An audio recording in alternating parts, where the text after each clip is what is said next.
So you may be asking yourself, when did movies with sound first start? Well, the first, what we call talkies, were released in about 1927. And although this was pretty cool, they put sound with film for the first time. By 1930, all movies pretty much were coming out had sound, and the silent movie era was pretty much over in a very short period of time. And the downside of that was that literally thousands, tens of thousands of drummers were put out of work overnight, drummers who had specialized in doing all these sound effects and Foley effects. And if you think about it, for those of us who remember back in the 1980s when drum machines first came in, you know, it's a very similar kind of a thing. Everybody was panicked. Oh, this is it. The drummers are done, you know, will be replaced by machines. That was kind of what was happening back around 1927. But as you can see, drummers didn't go away. And here we are in the 21st century. We're still around. We're still playing drums. We're still evolving with all the technological changes and musical changes that happen around us. So it's a good lesson to look back at your history and see that we've had to face these things before. New technology, what are we going to do? Boom, we go this way. So here we are. We're still here, baby. Next stop on our journey through the evolution of drumming and the drum set is 1929. Now this is a momentous year, not just for drumming, but for the whole world. And why? Because you have the fabled stock market crash of 1929 that plunged the world into a global depression, okay? And tough times for everybody. A lot of people lost their jobs, their homes, their farms. It was a really terrible time. One of the things that helped people to get through these rough years of the Depression was jazz music. And as we've talked about in some of the earlier segments, we mentioned that jazz, which had started as kind of a small group phenomenon in New Orleans, progressed in the 1920s. Really, the bands started to become larger and more sophisticated. And as we get into the 1930s, and we really head towards the mid-30s, jazz is now America's most popular form of music. It went from being a real underground thing associated with mobsters and speakeasies and, you know, was African-American in origin, but now it's really being embraced throughout the country. And the bands have become big enough that in the 1930s, the big band emerges as the vehicle that delivers jazz. Okay? Now, a lot of times we think about jazz as, you know, something that's more affiliated with maybe John Coltrane or Charlie Parker or Wynton Marsalis, something that's not dance music. But at this time, jazz was pop music. It was dance music. It was the thing that people would go out to dance to on a Friday night. So let's talk a little bit about the big bands and the role they served. Well, the big bands were there for people that were sort of, you know, the whole world being very depressed at this time period. They made people feel good. It was a lot of musicians, 17, 18 musicians, pumping out this wall of sound and really made people happy, made people want to dance. So the other reason that the big band succeeded in the 1930s was with the popularity of radio. And of course, radio at this time was now commonplace enough that most homes could have a radio, or you could go to an establishment and listen to the radio. So, you know, every night, Saturday night, 9:15 to 9:30, you'd hear the Benny Goodman Orchestra play their radio program from some hotel in New York City, and you'd wait and you'd listen, you know. So starting in the mid-1930s, we really get what's now called the big band era, and this would dominate the American musical landscape for the next 10 years. If you notice, since the last segment, our kit has grown a little bit more. And here in the 1930s, some other elements were added. We still have some elements of the old kit with the bell and the block here. We still have your kick and snare, but now we've added some more stuff. We've got toms now, which we'll talk about when we talk about Gene Krupa. We also have still some very small cymbals. We don't have big crash cymbals yet, because if we had a huge crash, we'd knock out the other instruments. And then we have a Chinese cymbal over here, and maybe the Chinese cymbals of the period got a little bit bigger as well. The main instrument, though, that's different on this kit now is we have this guy right here, the hi-hat. Hi-hat makes its first appearance around 1930. And the hi-hat really became the primary timekeeper for drummers during the big band era. Because earlier one of the things they'd done when they were playing their, you know, New Orleans or Chicago fields, they would choke a cymbal. And so that was one way of keeping time versus playing a press roll or playing on the rims or playing on your woodblock. But this was really rather cumbersome because you had to use two hands, right? So they also had the idea, well, let's come up with a foot cymbal that can go against the bass drum. So they created something called a snowshoe cymbal, which was a little foot-operated cymbal that sat on the floor. And now you could do this. So you could create a chick for every boom that you had. Boom, chick, boom, chick, boom, chick. So finally, at the end of the 20s, they said, well, why don't we take these and put them all together? And they had some different, they had what were called hand sock cymbals that you were like a little hi-hat that you held in your hand, and all these sort of different variations. But this is what they ended up coming up with. And the reason it's called a hi-hat is because you had another, the early version of this sat on the floor, and it was called a low boy. So the low boy gave way to the hi-hat. So now you could play the cymbal with your stick, and you could close it with your foot all at once. And this was a revelation, and it really became the primary timekeeper during the swing era. The other major change that you see in drum set playing during the big band era is the switch over from the two-feel.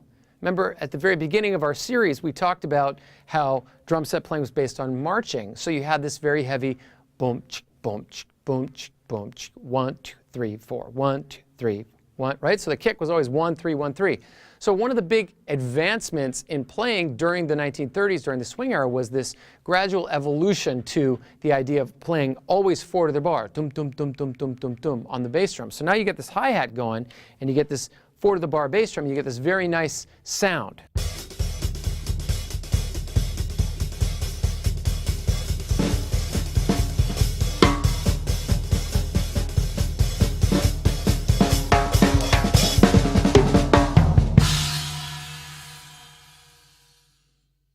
Okay, so let's check out a little bit of swing style playing right now.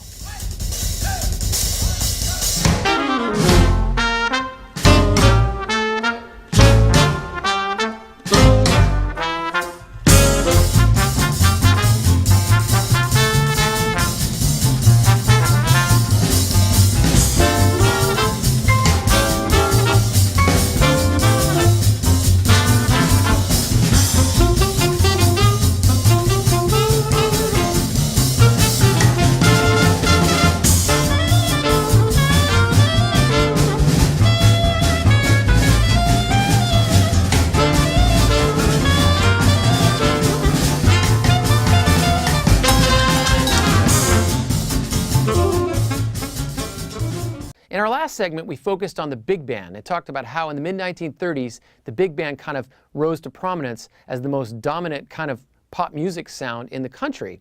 And of course, drummers at that time were just starting to bring in the hi-hat. This was a new instrument for the 1930s and a new sound, a new way of playing the drum set.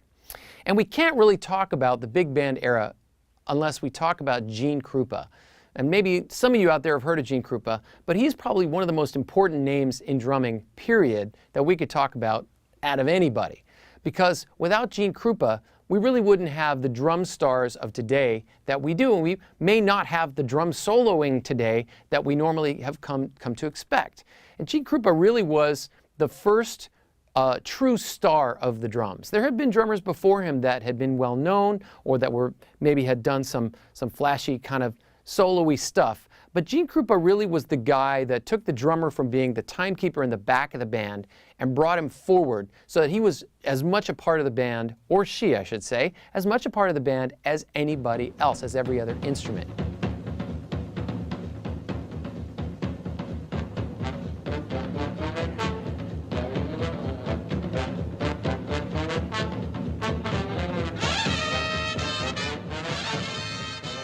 And Krupa was he was a wild, flashy player, a lot of energy, his hair flying, and he was very exciting to watch. But Krupa was important not just because he was a well-known drummer and helped out the role of the drummer. He was important for many different reasons. Now, prior to this time, if we go back to the early drum sets, the tom-toms they had really were still almost like ethnic Chinese instruments, which really was where the tom-tom comes from. And the heads were tacked on, the drums tended to be small, and you couldn't really tune it like you could tune a snare drum. One of the things that Krupa did when it comes to the drum set was that he went to his company that he endorsed, the Slingerland Drum Company, and he said, you know, now that I'm doing this stuff in the big bands and we're able to play out more, play a little louder as drummers, I want to be able to take the tom-toms that we have and be able to tune them separately. So the idea of a dual tension tom-tom was really brought out by Gene Krupa. And once he started to use it with his big mega hit, Sing, Sing, Sing, of course, every other band followed suit. And pretty soon, every big band had to have a star drummer. So it's at this time period where guys like Chick Webb emerged, and he actually came a little bit before Gene Krupa, was an influence on Krupa. Of course, Buddy Rich emerges, playing with first the Harry James Band, then the Tommy Dorsey Orchestra, and of course Joe Jones, who was the first great drum star with Count Basie's band. And each one of these guys brought their own personality to the drum set and to this new kind of bigger, beefier, more solid drum set that allowed drummers to really step up and show off what they could do. As we mentioned, Gene Krupa was really responsible for bringing the modern tom-tom into the drum set and really using it a lot as kind of a feature instrument and playing a lot on it. So I'm going to play a little Gene Krupa style tom-tom feature for you guys right now to kind of give you an idea of what that was all about.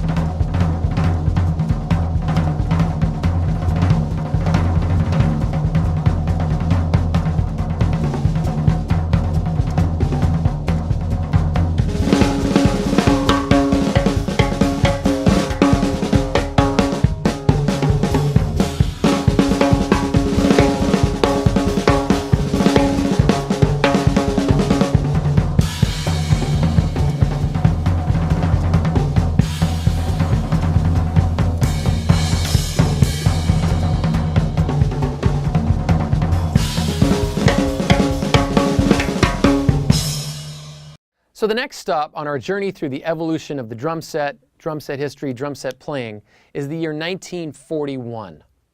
Now, in our previous segment, we talked a lot about the big bands, swing drumming, we talked about Gene Krupa, we talked about what a drummer played, how the hi-hat was coming in, and this idea that jazz music was dance music. And that's why it was the most popular music in the country, because everyone could go out and dance to a big band. But as we move into the 1940s, a couple of different things start to happen. First of all, a lot of jazz musicians, particularly African-American jazz musicians, kind of are saying there's got to be more to life than just playing for dancers all the time. You know, it wasn't necessarily super satisfying for the musicians. They wanted to be able to play out and be more experimental and really take jazz forward. And if they were always having to play a very solid dance beat, that was kind of a tough deal. So a new style emerged in Harlem in the early 40s called bebop. Bebop was a style that was very much based on improvisation, and they would take an old standard and kind of rewrite the melody in a way that was much more complex. So how did the drummers fit into this bebop equation? Well, for one thing, you had drummers like Max Roach and Kenny Clarke, who were sort of two of the biggest names in early bebop drumming, and they both had been swing drummers, but you know, they were kind of sick of, again, sort of this big, huge bass drum. Remember, we still had large marching-sized bass drums at this time. And it was hard, you know, you just had this big booming sound underneath. So they said, well, let's get a real small bass drum happening. And at the same time, let's move away from boom, boom, boom, this bass drum thing, and put our time, maybe even off the hi-hat, and put it up on a new kind of a cymbal. Remember, the original cymbals were Chinese or Turkish in origin, and they were quite small and just used for kind of little splashing and crashing. But now they said, well, what if we made a much larger cymbal and we kept time on that cymbal? And so suddenly, the whole feel moves away from this very bass drum heavy hi-hat kind of low, four on the floor, dunk, dunk, dunk, dunk kind of thing, up to now this very light cymbal that just sort of floats on top of the time. This allowed drummers like Max Roach and Kenny Clarke to be more melodic. In other words, they could be listening to these new complex bebop melodies that were being played by the sax players or the guitar players or the piano players, and they could actually play those melodies themselves using the very small kick drums and the snare drum to actually play the melodic lines.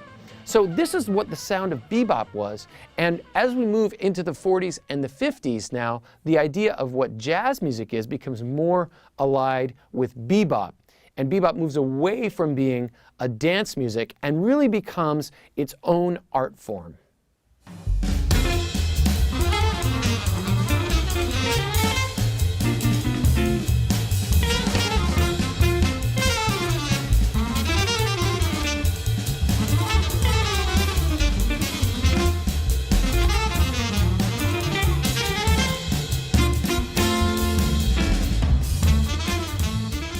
So the best way to explain how bebop works is to actually go back to the swing era and maybe show you how things worked then and then update them on a bebop type of a drum kit. So we're back here on our swing era kit. We still have our bigger bass drum, our smaller cymbals, and the way that bebop worked is it would often take a tune, a classic tune, and they would sort of rewrite the melody and make it more complex rhythmically, more complex melodically, and the drummers would play more of that melody instead of just playing the time. Let's take as an example Straight No Chaser, the Thelonious Monk song. You know, it's a very familiar melody that a lot of you probably know, and the melody goes 1, 2, 3, 4. Ba-doo-ba-doo-ba, ba-doo-ba-da-ba-dee-do, ba-da-ba-doo-da, ba-doo-ba-da-da, ba-doo-ba-da, ba-doo-ba-da-da-dee-do.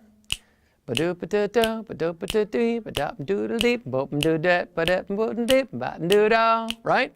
So if I was to play that in a swing style, it would kind of sound like this. 1, 2, 1.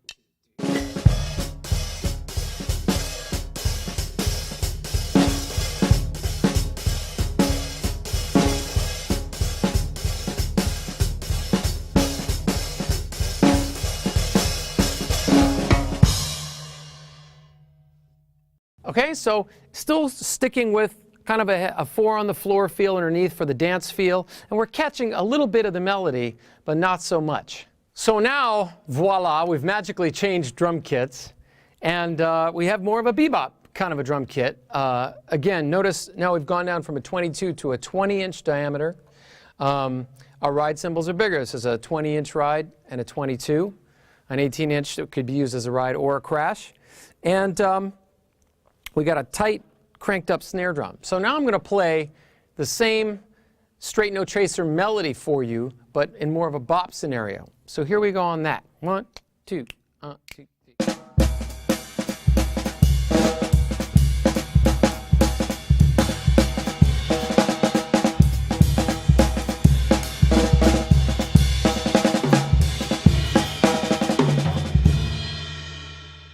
So now let's move to the end